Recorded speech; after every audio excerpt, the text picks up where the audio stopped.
TimeSplitters 2.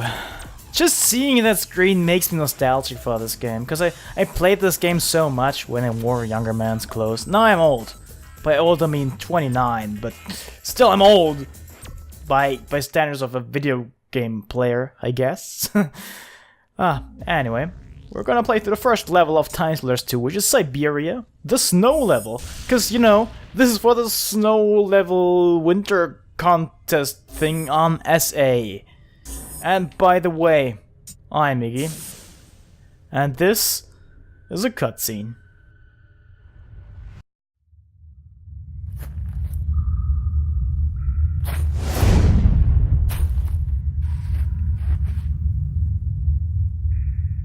Nicola! Shh, shh, shh. We shouldn't be in the research center without security clearance. I'm telling you, I heard gunshots.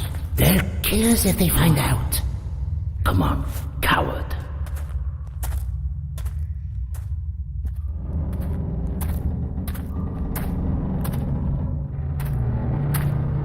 Nikolai, the light!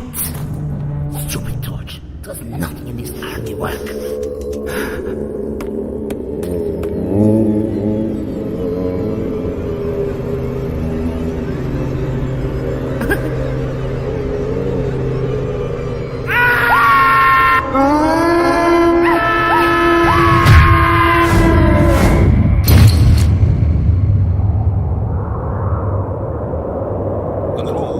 Control, come in. Stupid radio.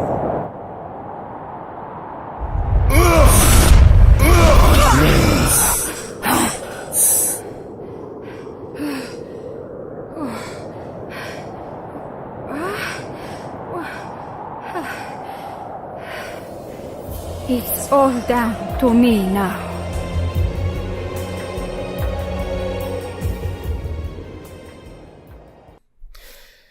Alright, let's get into this. TimeSplitters 2. It's the spiritual sequel to GoldenEye and Perfect Dark, and you might be able to tell. It's even been made by the same developers as GoldenEye.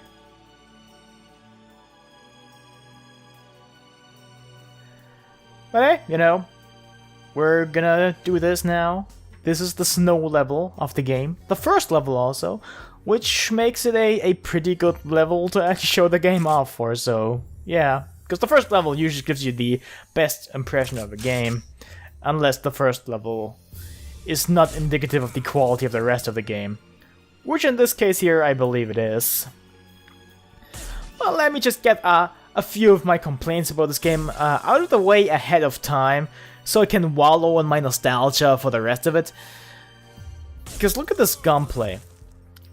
Like, one thing that's really weird about it, at least by modern standards, is that if you go into the aiming mode here, you will see a reticle and it'll move around on the screen, but normally what you would expect, if you play a lot of modern shooters, is that, I don't know, your camera just moves instead of the reticle on the screen. The same thing's true for, you know, other weapons that are not the sniper rifle, and that is just a little bit of reticle will appear here, like, you know, like so. And you'll have to hit these cameras in the lens to destroy them, which is a bit annoying because you have to aim very carefully. Otherwise they'll take a bunch of hits, which is a waste of very valuable ammo. But oh well. Thankfully there's a lot of auto-aiming here, because otherwise this game would be hard to play. A lot of modern console FPS actually are very playable without auto-aim. Just here you really kinda need it. And another neat thing about this game is actually that it's something we really don't see a lot anymore. In fact, out of all the modern games that I know, none come to mind. But basically, the game gives you a handful of objectives at the beginning of the level, and you can complete them in any order you want. So, for instance, here we have these file cabinets. This is actually an optional objective. We didn't have to complete it, but we can. We need to destroy evidence of something. Presumably of the TimeSplitters existing. Because TimeSplitters, they're a thing. I should probably tell you a bit about the story of this game. But yeah, there's more file cabinets here. And we can kill the files inside them with explosives. We can also use a flamethrower, but you know, we don't have a flamethrower, and the flamethrower sucks anyway. And we don't actually need to complete these secondary objectives, but the primary ones we will have to complete to finish the level. Ah well. Anyway, about the story of this game, there's TimeSplitters. They go through time and presumably ruin it. And it didn't show the intro cinematic, but the deal is that our two heroes, Space Marine Vin Diesel and Space Marine the other one, that's a girl, they went to the TimeSplitters mothership or something, and well, they just tried to destroy everything there, I suppose? But then the TimeSplitters took the time crystals and they escaped through the time portal to various time periods, which is why we're now here, where we are. Next level would be set in Chicago. There is of course a Wild West level, there's a futuristic level with robots and stuff, there's a lot of different settings in just one game, and they justify it with time travel, which is cool, I can dig it. But hey, that's basically the story. And now we are traveling through time to retrieve the time crystals and stop the TimeSplitters once and for all. Now the thing, when people talk about TimeSplitters, they usually mean TimeSplitters 2, because the first one just kind of was a more arcadey experience overall. I didn't play it myself, but I've seen the footage. The sequel, Future Perfect, was good, but it took a more modern approach to the entire TimeSplitters formula. Still a very good game, I enjoyed it a lot, but it seemed to try to be more like Halo, kinda.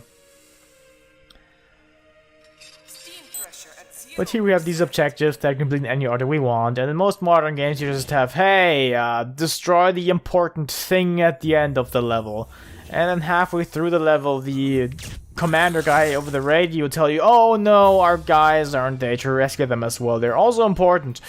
And you do that. And that's perfectly fine, really. I don't mind this kind of design to the progression of a campaign, but hey, this kind of objective-based gameplay is something that's really, you know, more rare these days. I haven't really seen it a lot. And it's actually something I liked a lot about these games. But I can see why some people have complaints with it, because if you happen to just forget one of the objectives and reach the end of the level, well, the thing is, it won't let you complete the level. This is something that can happen. Just FYI. Not that I'll show it off or anything, but it can happen. And here's one more annoying thing about the gunplay. See, if you place your reticle on something, you would expect to hit that thing. But here I was kind of close to a wall, and since my gun is in my right hand, the bullet also comes from the right hand, or rather the right side. So it'll hit the wall, which I guess is realistic, but also kind of sucks. And oh god. I just triggered my first alarm. Now, on normal mode, which is what I'm playing on, alarms aren't really too bad. In general, on all difficulties, alarms just spawn more enemies. They will show up, they wouldn't show up otherwise, and you have to kill them to make them go away. So good, so obvious. Now, the thing is, on harder difficulties, enemies just wreck your shit. They shoot at you, and you get ruined, like, you take damage, and you die, and it's horrible. My goodness. And here we have destructible melons, quite nice.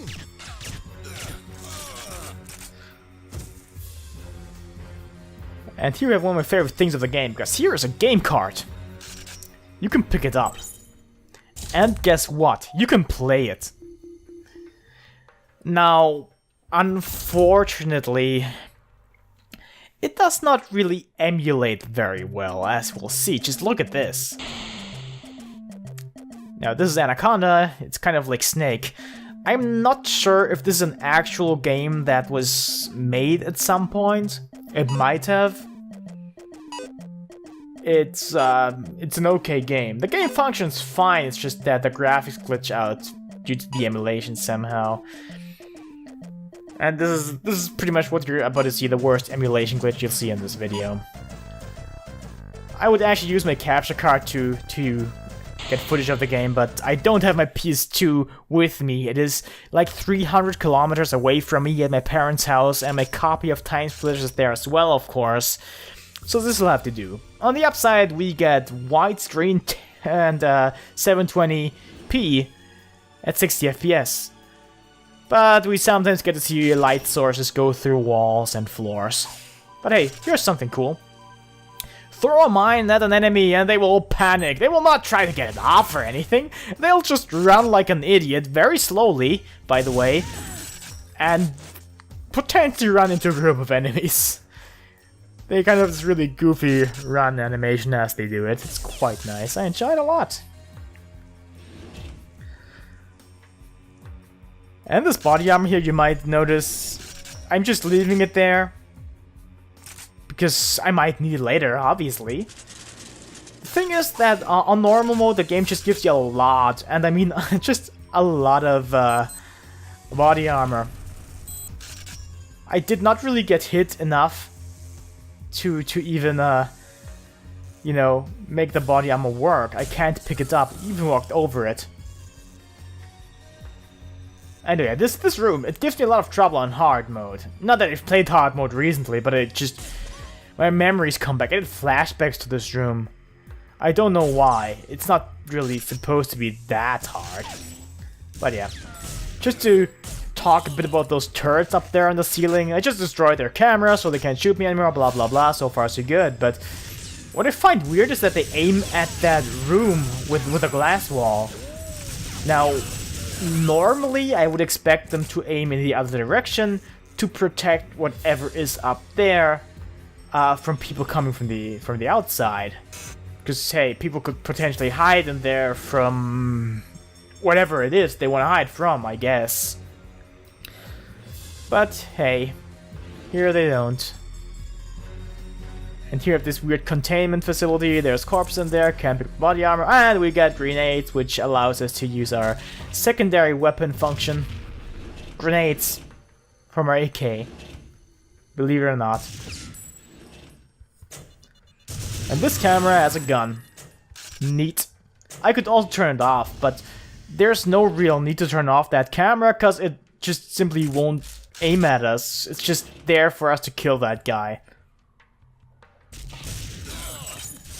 And now we get introduced to zombies. Just as we pick up the computer disk, as the game calls it, because it's a disk, well, which we need to insert into the computer we just found in that weird glass room where the turrets are aiming at. Anyway, those are zombies. They are best dispatched by just knocking their fucking head off. And this is, by the way, something that I find interesting, because obviously I played the German version, but the German version has that intact. And in German games from 10, 20 years ago, there's actually a lot of censorship going on in the German translations and localizations of the game. Usually mutilation was cut out, like decapitations especially. And especially if they were zombies or other humanoid type things. Because those are just kind of things that they like to make a big fuss about. Nowadays it's different, because a lot of very, very violent and gory games just get released completely uncensored. Which makes it weird that some developers choose to actually censor their games by themselves, because they don't really need to anymore. Because I played Shadow Warrior 2 recently, and Doom, and you can see, hey, those games are pretty violent, a lot of blood, a lot of guts, lots of gore. Completely uncensored. And this is the US version, by the way, so... no, there's not even blood in this game. But there is some decapitation stuff, as you can see here. This is, I think, the only form of dismemberment in the game. And in easy mode, the level will be over now, as soon as you destroy that container and collect the time crystal. Now, we already did get the time crystal, so, well, just wanted to let you know, because it barely mentioned it, or didn't mention it at all. But now the thing is that we have to go backwards through the level, only now there's zombies everywhere. This would be something, again, that on easy mode would not be there, because there's less objectives to complete on easy mode. On hard mode, there might be more sometimes, but not too sure anymore. About this level in particular, I'm not sure there's anything more you need to do. But yeah, kill the zombies. And there's also normal enemies here, like living ones. They will try to kill the zombies, and the zombies try to kill them, and our job here is to kill the mutants, which is the zombies with the weird heads. And since there's infighting between the enemies, you might think that the smart thing is to actually just let them fight it out. That's certainly true, but you can also get through it a little faster by just, you know, killing everybody. And this flamethrower guy is a huge jerk. Because if he sets you on fire, you need to go in the room to the left here, which I just walk past because I'm not on fire, and walk under the shower that is in there. And I almost forgot that file cabinet. Not that it's important because a secondary objective, but we now completed it. Which is cool. So, all we need to do now is to get back on the dam. Well, I said get back. We weren't there yet, but we'll go there now. And complete the level. I think there's something really cool that if you play the game on easy, you, in this case at least, only get to see half the level because there's so much extra stuff going on normal. Other people might hate this type of locking content behind the difficulty kind of stuff, but I think it's perfectly fine here because, hey, I think it's cool actually that normal offers you more. On hard, of course, there's no extra bit of level you have to go through. And in fact, most levels just don't really make you go through any additional parts on normal compared to easy anyway. Just there might be more objectives that you have to complete. And oh, an elevator. So, how was your day so far? Just gonna wait here. Oh, fine. Same. Oh, there it is. Oh, fucking zombie just spawned out of nowhere, and there it goes again, so... Don't you hate those jerks? Who just don't care that you want to get into the elevator? Who just don't give a shit? I mean, normally it's a bit harder for them to actually make you not go in there. But this guy's a zombie, he's pretty effective at that. And the elevator actually just goes shut again super fast. At least if you don't get in it and not already in it, damn it. Anyway. So here's actually a boss fight. Since when I first played this game years and years back when it came out, I did not actually know this was there for a long time because I only played the normal versions of the levels after I think 2 playthroughs in easy. I was like that back then. But hey, anyway, this is the boss, it's a gunship, you shoot at it pretty much until it dies. Each of those gun turrets you have here has 4 missiles, which you can fire at it for extra damage. But I just prefer staying at this one and not bother with the others. The gunship is basically already dead anyway, but you do get some extra damage if you destroy the weaponry on it. I think it's guns or missiles. Of course, you also need to pay attention to these enemies there, but they're dealt with. They will respawn as long as the gunship's there. And now the level's over. It's supposed to be over. There's supposed to be a portal spawning here, bringing us to a different time period, but look at this. We forgot one of the main objectives. We did not deactivate the communications dish. Whew, let's go to it. It's in the first room of the level. And we forgot it. By deactivate, of course, we mean blow up, so that's fine. I gotta blow up more stuff. And boom! And the helpful voice lets us know that the time portal has been stabilized, so let's go through it and complete the snow level. It has snow in it. It's very nice, with its snow and everything. Oh, by the way, snow.